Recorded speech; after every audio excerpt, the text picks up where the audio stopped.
Konferensi Meja Bundar dan Sikap Belanda. Yang pertama, sikap Belanda terhadap kemerdekaan. Belanda merupakan negara yang paling menentang kemerdekaan Indonesia.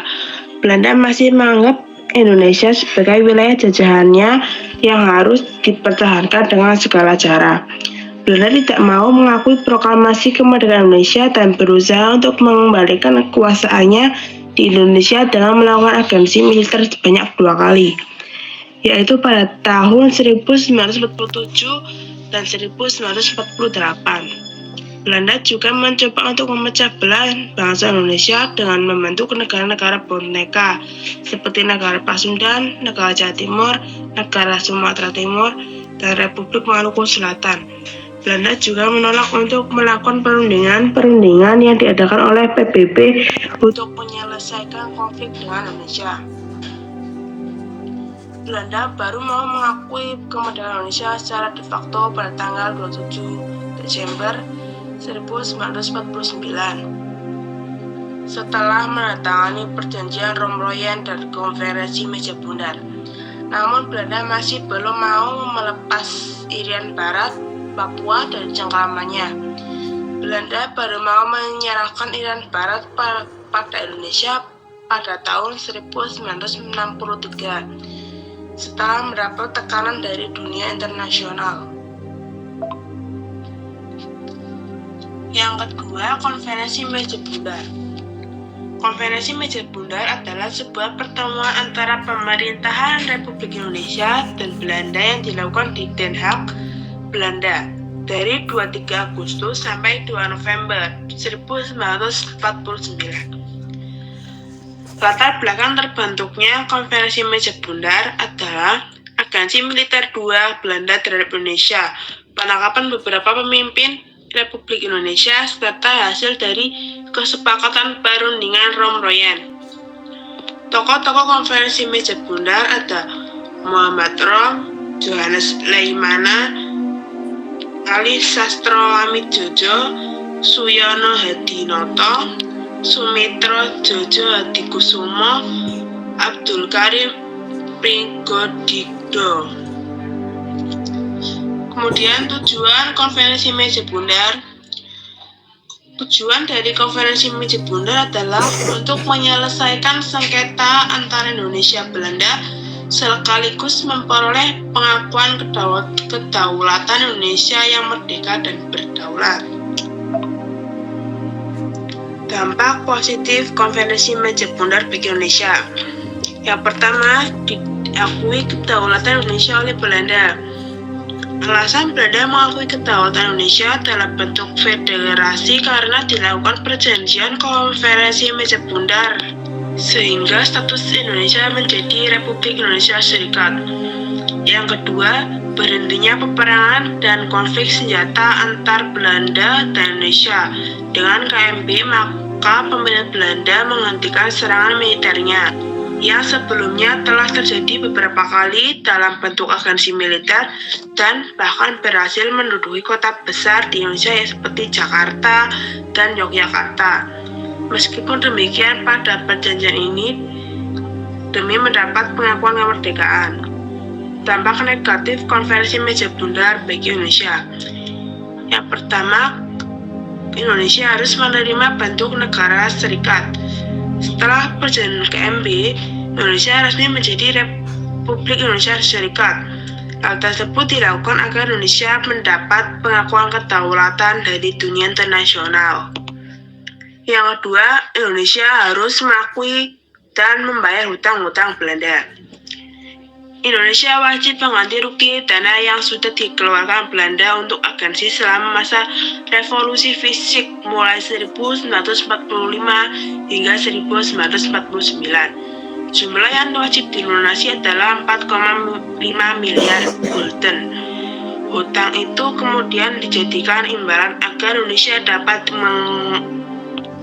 pengakuan kedaulatan dari Belanda. Yang ketiga, pembentukan negara-negara boneka.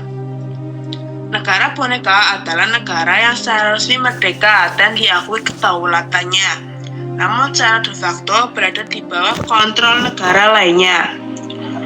Negara boneka secara harfiah berarti negara yang dimana pemerintahannya dapat disamakan seperti boneka yang dimainkan oleh pemerintahan negara lainnya sebagai dalang. Dengan membentuk negara boneka, tujuannya mengepung kedudukan pemerintahan Republik Indonesia atau mempersempit wilayah kekuasaan Republik Indonesia. Setiap negara bagian atau negara boneka yang disediakan Belanda tersebut dipimpin oleh seseorang yang ditunjuk oleh Belanda. Belanda membentuk pemerintahan federal dengan Van Mock sebagai kepala pemerintahannya. Nama-nama negara boneka yang dibentuk oleh Belanda yaitu ada negara Indonesia Timur, negara Sumatera Timur, negara Sumatera Selatan, negara Jawa Timur, dan negara Pasundan. Tujuan pembentukan negara boneka adalah untuk kembali menguasai Indonesia dengan cara memecah Indonesia menjadi negara-negara kecil. Yang keempat, Perjanjian Romroyen. Perjanjian Romroyen merupakan sebuah perjanjian antara Indonesia dan Belanda yang ditandatangani pada 7 Mei 1949. Hasilnya kemudian dibacakan kesanggupan kedua belah pihak untuk melakukan revolusi Dewan Keamanan PBB pada tanggal 28 Januari 1949 dan persetujuannya pada tanggal 23 Maret 1949. Perjanjian Romroyen dilaksanakan pada 14 April 1949 dan disepakati pada 7 Mei 1949. Isi perjanjian Romroyen adalah tentang penghentian kegiatan perang Indonesia dan Belanda serta penyerahan kedaulatan secara utuh dari pemerintahan Belanda kepada Indonesia. Tujuan dilaksanakannya perjanjian Romroyen adalah guna menyelesaikan beberapa masalah mengenai kemerdekaan Indonesia secara diplomasi sebelum dilaksanakannya konferensi meja bundar pada tahun yang sama di Den Haag. Kemudian dampak perjanjian Romroyen. Hal ini memulihkan semangat dan moral bangsa Indonesia untuk melanjutkan perjuangan kemerdekaannya. Republik Indonesia mendapat kembali wilayah-wilayah yang dikuasai oleh Belanda sebagai agensi militer Belanda. Pernyataan Republik Indonesia yang dibacakan oleh Muhammad Roem adalah: yang pertama, Angkatan Bersenjata Indonesia akan menghentikan semua aktivitas gerilya. Yang kedua, pemerintahan Republik Indonesia akan menghadiri konferensi meja bundar. Yang ketiga, pemerintahan Republik Indonesia akan dikembalikan ke Yogyakarta. Yang keempat, Angkatan Bersenjata Belanda akan menghentikan semua operasi militer dan membebaskan semua tawanan perang. Kemudian, pernyataan Belanda yang dibacakan oleh Van Royen adalah: yang pertama, pemerintahan Belanda setuju bahwa pemerintahan Republik Indonesia harus bebas dan leluasa melakukan kewajiban dalam satu daerah yang meliputi Kepresidenan Yogyakarta. Yang kedua, pemerintahan Belanda membebaskan secara tak bersyarat pemimpin-pemimpin Republik Indonesia dan tahanan politik yang ditawan sejak 19 Desember 1948. Yang ketiga, pemerintahan Belanda setuju bahwa Republik Indonesia akan menjadi bagian dari Republik Indonesia Serikat. Konferensi meja bundar akan diadakan secepatnya di Den Haag sesudah pemerintahan Republik Indonesia kembali ke Yogyakarta.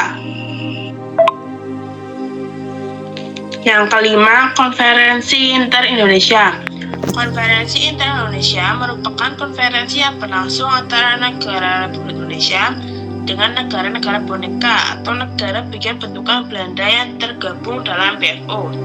BFO yang didirikan di Bandung pada 7 Mei 1948 merupakan lembaga permusyawaratan dari negara-negara federal yang memisahkan dari Republik Indonesia. Perdana Menteri Negara Pasundan dan Perdana Menteri Indonesia Timur memainkan peran penting dalam pembentukan BFO. PFO ikut memainkan peran penting dalam pembebasan para petinggi Republik Indonesia yang ditangkap Belanda pada agensi militer 2. Para pemimpin PFO mengambil sikap yang tak terduga oleh Belanda tersebut menyusul agensi militer 2 yang dianggap melecehkan kedaulatan sebuah bangsa di tanah airnya. Selain membahas aspek-aspek mendasar sampai teknis perencanaan, pembangunan, dan pembentukan Republik Indonesia Serikat, Konferensi Inter-Indonesia juga digunakan sebagai konsolidasi internal menjelang digelarnya Konferensi Meja Bundar yang dimulai pada 23 Agustus 1949. Konferensi yang berlangsung hingga 22 Juli itu banyak didominasi pembicaraan mengenai konsep dan teknis pembentukan Republik Indonesia Serikat.